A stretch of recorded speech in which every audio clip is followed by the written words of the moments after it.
नमस्कार, मी रोहित साळुंखे. तरुण भारतच्या न्यूज बुलेटिनमध्ये आपलं स्वागत. आता पाहूया ठळक घडामोडी. हुबळी शहरातील प्रतिष्ठित बीव्हीबी कॉलेज परिसरात नगरसेवकाच्या मुलीची एका तरुणाने चाकूने भोसकून खून केला. नेहा हिरेमठ असे मृत विद्यार्थिनीचे नाव असून आरोपी सौंदत्ती तालुक्यातील फयाज याला अटक करण्यात आली आहे. विद्यानगर पोलीस स्थानकात प्रकरण दाखल झाले असून अधिक तपास सुरू आहे. चिकोडी लोकसभा मतदारसंघाच्या काँग्रेस उमेदवार प्रियांका जारकिहोळी यांनी आज चिकोडी प्रांताधिकारी कार्यालयाला जाऊन निवडणूक अधिकारी राहुल शिंदे यांना आपला उमेदवारी अर्ज सादर केला. शक्ती प्रदर्शनाला फाटा देत अत्यंत साध्या पद्धतीने आपला उमेदवारी अर्ज भरला. याप्रसंगी सार्वजनिक बांधकाम व बेळगाव जिल्हा पालकमंत्री सतीश जारकिहोळी, महिला व बालकल्याण मंत्री लक्ष्मी हेब्बाळकर, आमदार लक्ष्मण सवदी, युवा नेते राहुल जारकिहोळी, दिल्लीचे विशेष प्रतिनिधी प्रकाश हुक्केरी, आमदार गणेश हुक्केरी, राजू कागे, आसिफ सेठ व इतर यावेळी सहभागी झाले होते. बेळगाव महाराष्ट्र एकीकरण समितीचे अधिकृत उमेदवार महादेव पाटील यांनी आज बेळगाव जिल्हा निवडणूक अधिकारी नितेश पाटील यांना आपला उमेदवारी अर्ज सादर केला. याप्रसंगी महाराष्ट्र एकीकरण समितीचे मदन बामणे, महाराष्ट्र एकीकरण युवा समितीचे अध्यक्ष अंकुश केसरकर यांच्यासह महाराष्ट्र एकीकरण समितीचे पदाधिकारी व कार्यकर्ते मोठ्या संख्येने सहभागी झाले होते.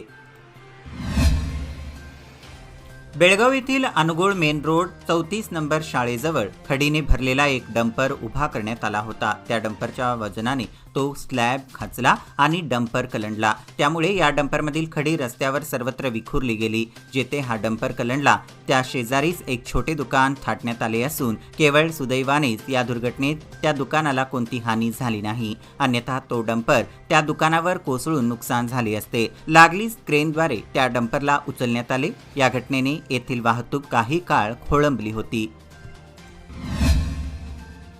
लोकसभा निवडणुकीच्या पार्श्वभूमीवर बेळगाव जिल्हाधिकारी कार्यालयाच्या आवारामध्ये जिल्हा प्रशासन, जिल्हा पंचायत आणि स्वीप समितीच्या वतीने दिव्यांगांकडून मतदान जागृती दुचाकी रॅली काढण्यात आली. जिल्हाधिकारी नितेश पाटील यांनी हिरवे निशाण दाखवून या रॅलीला चालना दिली. काकतीवेस, खडे बाजार, क्लब रोड, राणी चन्नम्मा चौक विविध भागामध्ये जागृती करण्यात आली. यामध्ये क्रीडापटू राघवेंद्र रत्नाकर यांनीही मतदानासाठी आवाहन केले. यावेळी मनपा आयुक्त PN लोकेश आदी अधिकारी सहभागी झाले होते.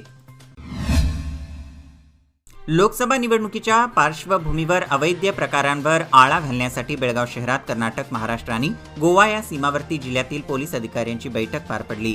या बैठकीत चेकपोस्ट तपासणी, अवैध दारू तस्करी, निवडणूक काळात चालणारे अवैध धंदे याबाबत चर्चा झाली. या बैठकीला सांगली आणि बेळगाव जिल्ह्यातील काही पोलीस अधिकारी झूम मीटिंगच्या माध्यमातून सहभागी झाले होते. यावेळी संवेदनशील भागात अधिक दक्षता घेण्याच्या सूचना करण्यात आल्या. IGP विकास कुमार यांच्या नेतृत्वाखाली आयोजित या बैठकीत बेळगाव शहर पोलीस आयुक्त लाडा मार्टिन मार्बानियांग, पोलीस वरिष्ठ भीमाशंकर गुडेद यांच्यासह कर्नाटक, महाराष्ट्र आणि गोव्याच्या सीमावर्ती जिल्ह्यातील पोलीस अधिकारी उपस्थित होते. लोकसभा निवडणुकीसाठी प्रचाराला गेलेल्या ठिकाणी मतदारांकडून मिळणारा प्रतिसाद पाहिल्यास काँग्रेस उमेदवार मृणाल हेब्बाळकर हे 2 लाखांपेक्षा अधिक मताधिक्याने निवडून येतील हे निश्चित आहे, असा विश्वास महिला आणि बालकल्याण मंत्री लक्ष्मी हेब्बाळकर यांनी व्यक्त केला. बेळगाव ग्रामीण मतदारसंघातील बिजगर्णी, कावळेवाडी, राकसकोप, बेळवट्टी, बडस, बाकनूर, येळेबैल आदी गावांमध्ये भेट देऊन प्रचार केला. यावेळी त्या बोलत होत्या. महानगरपालिकेला ऑनलाईनद्वारे 70% अधिक कर जमा होतो. मात्र यावर्षी नवीन आर्थिक वर्षाला प्रारंभ होताच ऑनलाईनची समस्या उद्भवली होती. ऑनलाईन वेबसाईट सुरू केली तरी त्यामध्ये तांत्रिक अडचण निर्माण होत होती. त्यामुळे वारंवार ही वेबसाईट बंद पडत होती. शुक्रवारी या ऑनलाईन वेबसाईटमधील समस्या दूर झाल्याने महानगरपालिकेची ऑनलाईन घरपट्टी मार्गी लागली आहे. याबाबत तांत्रिक विभागाने यापुढे समस्या उद्भवणार नाही असे सांगितले आहे. बेळगाव लोकसभा मतदारसंघाचे काँग्रेसचे उमेदवार मृणाल हेब्बाळकर यांना मतदान केले तर आपल्याला मतदान केल्यासारखे आहे. बैलहोंगल विधानसभा मतदारसंघातून सर्वाधिक मतदान मिळवून देऊ असे आमदार महांतेश कौजलगी यांनी सांगितले. बैलहोंगल विधानसभा मतदारसंघातील यक्कुंडी, बडली आणि बैलहोंगल शहरामध्ये प्रचार करून आयोजित करण्यात आलेल्या प्रचार मेळाव्यामध्ये ते बोलत होते. याप्रसंगी मंत्री लक्ष्मी हेब्बाळकर यांच्यासह वरिष्ठ नेते उपस्थित होते. यापूर्वी त्यांनी उमेदवार मृणाल हेब्बाळकर यांच्यासह गोडची श्री वीरभद्रेश्वराचे दर्शन घेतले. त्यानंतर रामदुर्ग तालुक्यातील श्री लक्ष्मी व्यंकटेश्वर यात्रा महोत्सवात आपली उपस्थिती दर्शविली.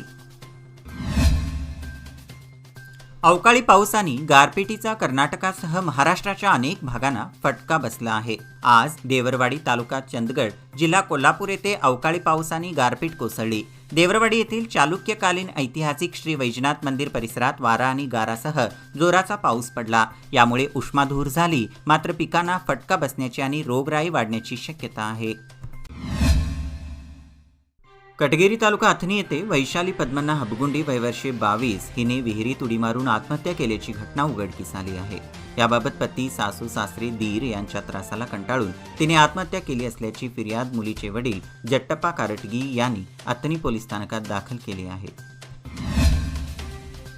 राज्यात गेल्या 2 महिन्यांपासून आपण लोकसभा निवडणुकीच्या पार्श्वभूमीवर दौरे करीत असून लोकांचा कल पाहता यावेळीही राज्यातील 28 सर्व जागा भाजप व निजद आघाडीला मिळणार आहेत. काँग्रेसचा पुन्हा एकदा लोकसभा निवडणुकीत दारुण पराभव होणार आहे. या पराभवानंतर लगेचच कर्नाटकातील गॅरंटी योजना बंद होतील. कर्नाटकातील जनता सुज्ञ असून फसव्या योजनांच्या भूलथापांना बळी पडणार नाही असा विश्वास भाजपचे राष्ट्रीय सचिव राधा मोहनदास अग्रवाल यांनी व्यक्त केला. चिकोडी येथे कवडकीमठ फार्म हाऊसवर आयोजित पत्रकार परिषदेत ते बोलत होते. यावेळी भाजपचे उमेदवार अण्णासाहेब जोल्ले, आमदार महेश टेंगिनकाई, माजी आमदार शशिकला जोल्ले, आमदार दुर्योधन ऐहोळे, माजी विधान परिषद सदस्य महांतेश कवडकीमठ आदी उपस्थित होते.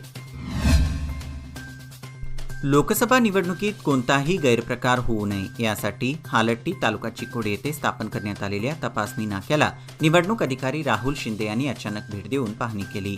तपासणी नाक्यावर कार्यरत अधिकारी कर्मचाऱ्यांची त्यांनी माहिती घेतली. तसेच इथे नियुक्त केलेल्या अधिकारी व कर्मचाऱ्यांनी आपल्यावर सोपवण्यात आलेली जबाबदारी यशस्वीपणे पार पाडावी.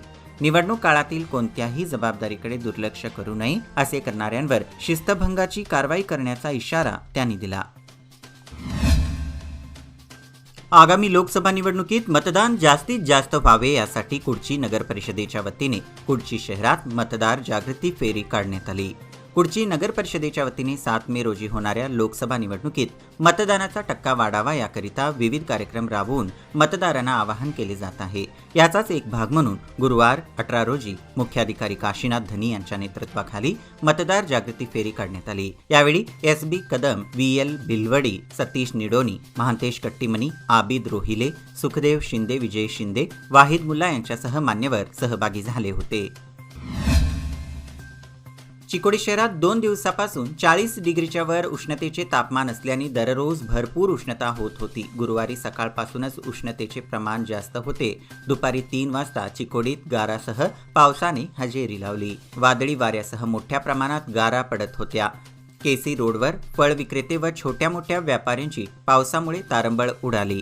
पाऊस आल्यानंतर विद्युत खांब व झाडे पडल्याने 2 तास वीज कपात करण्यात आली होती. पाऊस गेल्यानंतर पुन्हा परत उन्हाचा तडाखा व त्यामुळे वाढलेल्या उष्माच्या नागरिकांना अधिकच त्रास जाणवला.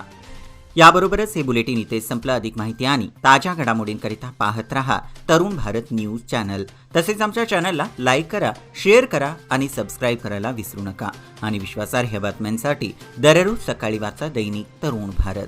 धन्यवाद.